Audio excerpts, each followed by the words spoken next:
Hey guys, welcome back to another video. Today we're going to be replacing the front pads and rotors on a 2017 Tesla Model S 75D. All of the tools will be linked down in the description below. Now before you lift the vehicle, you want to make sure you have the hockey puck. This slides into the lifting area right here behind the front wheel. Underneath here you're going to see 3 holes. Put it into the center one, so it holds itself right here like that, and then you can come in with the jack and lift up the car.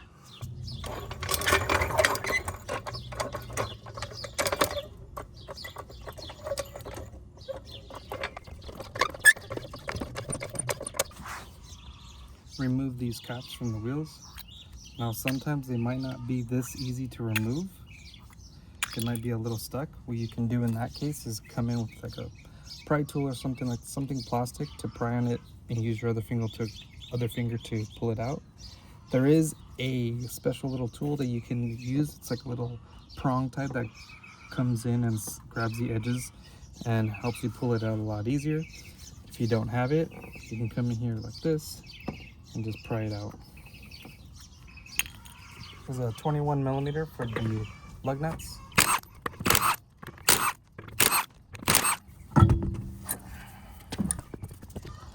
Now, you can see here that the brake pad is already making contact with the rotor. This little metal tab right here starts to make contact with the rotor here, scratches it up, and you hear a loud screeching sound as you're driving to let you know that the pads are at the minimum mark. There is a special tool to retract the pistons. There's 2 pistons on the outside, 2 pistons on the inside. You need to push them both back in at the same time, because if you don't, then when you push one side in, the other side will pop back out. There's a special tool to help you do this. If you don't have that tool, I'll show you how you can do it with 2 little pry bars. Once the piston is retracted a little bit, you can slide in with the pry bar a little deeper and push it back a little more. And then you can grab another pry bar, put it in here just like this, and you're just going to leave it there as a wedge so it doesn't go back in. And then on the bottom side, you're going to do the same thing. You hold the top one here and you can pry back. So now the one pad or the pistons right here are retracted, but we're going to stop right here and we're going to continue on taking out the pins on the back side over here. So I went ahead and turned the wheel full lock to the right, let it go just so we have better access to the back side here. You're going to find that there's 2 pins, one here and one here. You're going to use a small punch to fit into the little hole here. And then you're going to hit it with the sledgehammer on the back, or hammer, top and bottom.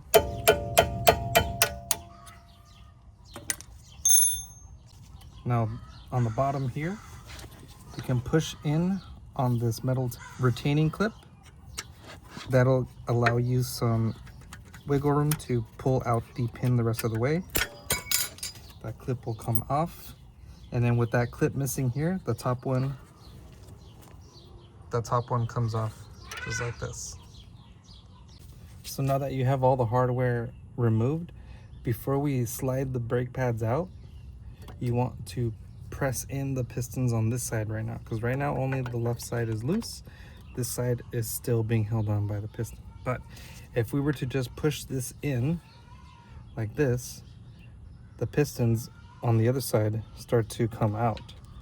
So what we need to do is wedge the brake pad. We're going to use a pry bar to wedge in the brake pad like this, so that when we push these pistons in, these don't come out because they're already being held up this way. So I have the pry bar on the outside over here holding these in. We'll just make sure these are all the way in right here. And then with this little one, we're going to do the same thing where we'll push in here just a little bit, and you start to create a little bit of space where you can slide the pry bar in more and more.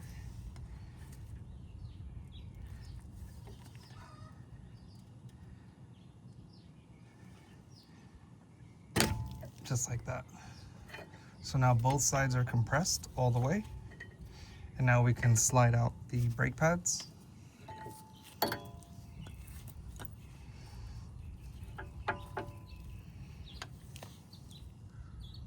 There's a lot of brake dust all around this area, so you're going to spray this off with brake clean.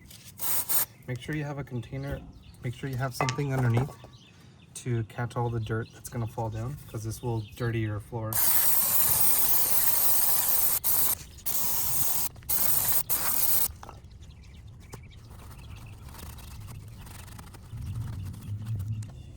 Now on the back side over here, you're going to have two 18mm bolts for the caliper. We'll loosen those up.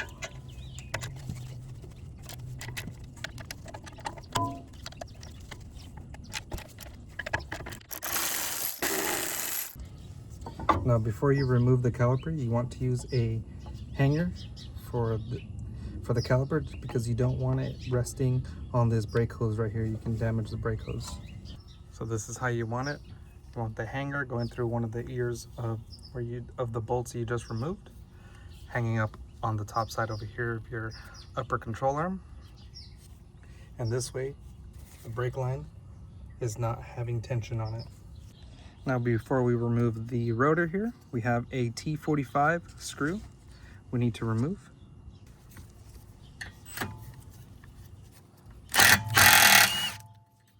The rotor is stuck, give it a few taps. Rotor will come off. If you have heavy rust around the hub right here, clean that off, and I will install the new rotor.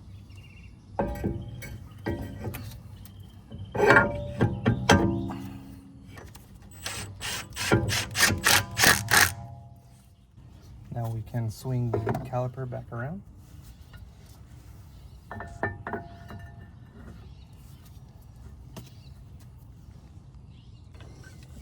And on the back side, you're going to realign the caliper to the bolt holes here.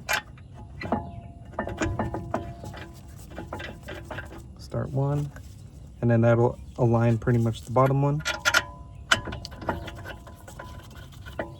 And now you could drive these down.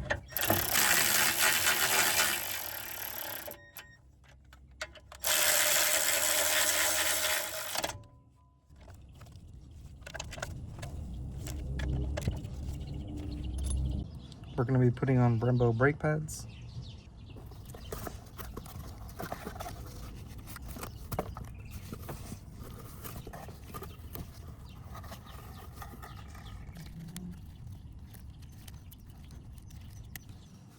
Now for these brake pads, you only want to put a tiny bit amount here and here. That's where the pistons are going to go. And then just on the metal part right here, a thin layer, and a thin layer on the bottom side here. This is where they'll be sliding in. Make sure to not get it on the brake pad material.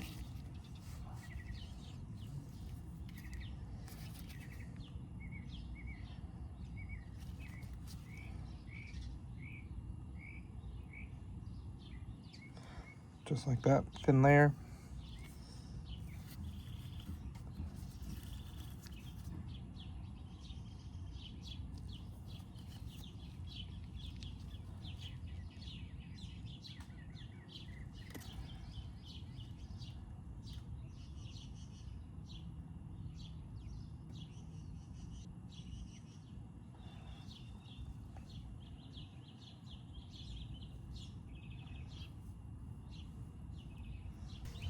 Now you can slide them in. Make sure the side with the backing plate is going to go on the side with the pistons, and that the friction material goes on the side of the rotor. And then you're just going to slide them in. Don't worry about exact placement right now. Just eyeball it real quick, just to slide them in. Prep the new one, the other one.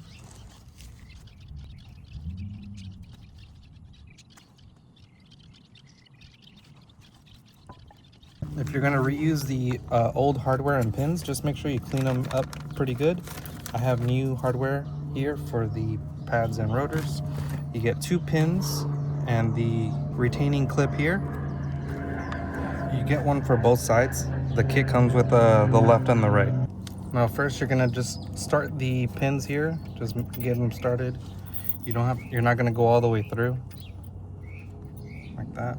The retaining clip will be installed like this, not like this. So these two fingers here are pretty much gonna line up in between these two notches here.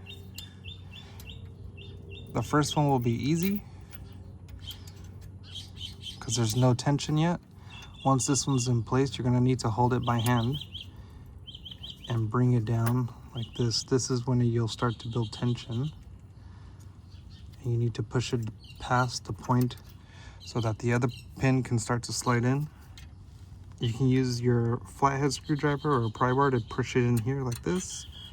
It makes it a lot easier to slide the pin in the rest of the way. And now these pins need to be pushed, hammered in the rest of the way. You're going to use the punch that you use to push them out, and you're going to aim it to tap them in little by little. Now, if you're hammering it in and it won't go in, make sure this right here is actually positioned correctly, going through the pad the way it is, and then you look through the hole here to see if you can see it. If you can't see it, it's misaligned. You need to come and realign it.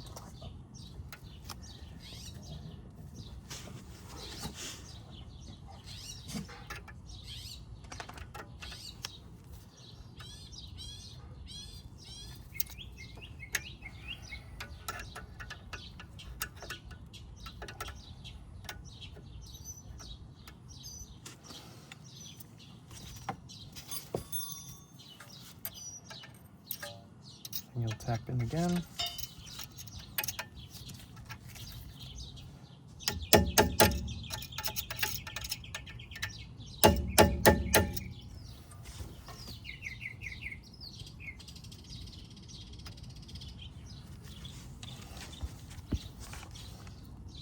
So on my pin right here, I actually need to hold this down to get it to line up. And if I'm holding it down with one hand, then that means on the other side I'm gonna have to hammer slowly, just like this, just to get it past that point.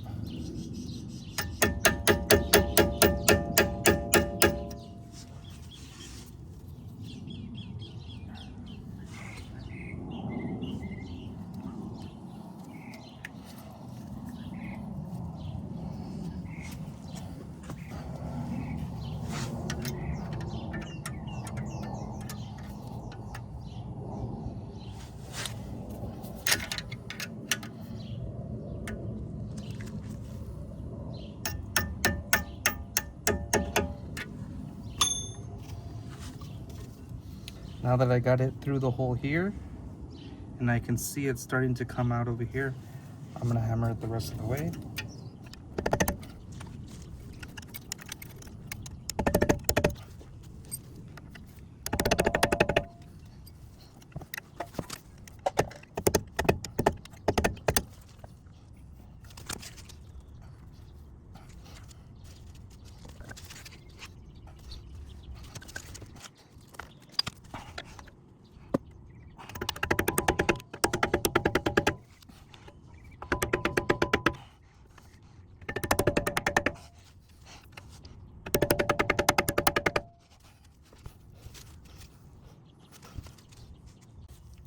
You should be able to see the pin come out on the other side just like this.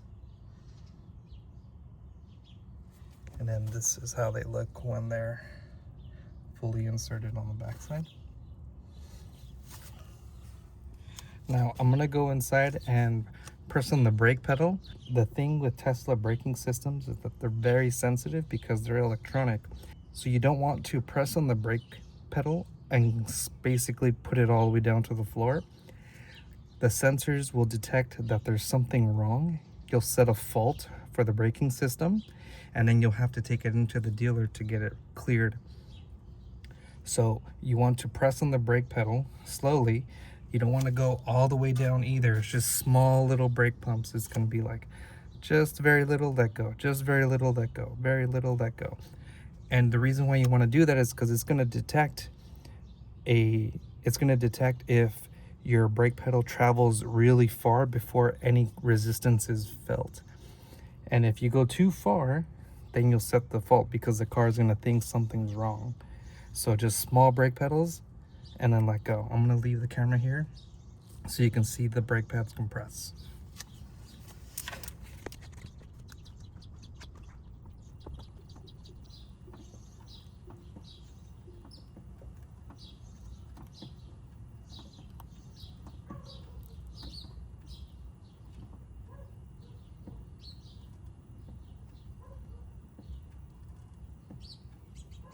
Now I'm going to show you the pedal movement that I was actually doing. So this is all I was doing. It's just small pedals like this. And you want to do this until it feels a little more firm. You'll notice a difference, but pretty much around like 10 to 15 times is how many times I did this, but this is all I'm doing. Do not put that brake pedal all the way down to the floor. Do not go fast. Small little brake pedals like this. Now from here, you just need to reassemble the wheel, torque the wheels down, test drive the vehicle, ensure you don't hear any grinding, no noise, and everything looks good, sounds good.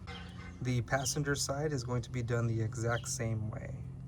So that's the end of the video. If you liked it, if you learned something, if it helped you save some money, consider subscribing to the channel and click right here in the top left corner for more videos on 2017 Model S Tesla. And as always, I'll see you in the next one.